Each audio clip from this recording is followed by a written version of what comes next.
Hello guys, today, I will show you how to troubleshoot this Samsung Galaxy J8 series. Like J8 2018, J810, J810F, and other Samsung Galaxy J series. Now, the problem of this Samsung Galaxy phone is, it won't turn on, and won't charge. Basically, the cause of this problem is, when you drain your phone battery for too long, that it won't charge, even if you plug it for days. To troubleshoot this, follow this step.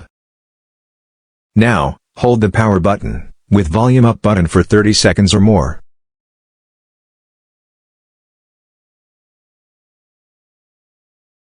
When Samsung Galaxy logo appears, keep on holding the button, until it restart.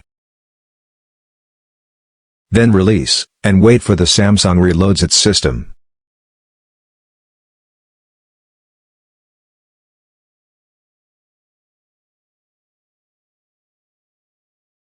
And that's it, just charge your phone until 100% before using. For more useful videos like this, please leave some like and subscribe.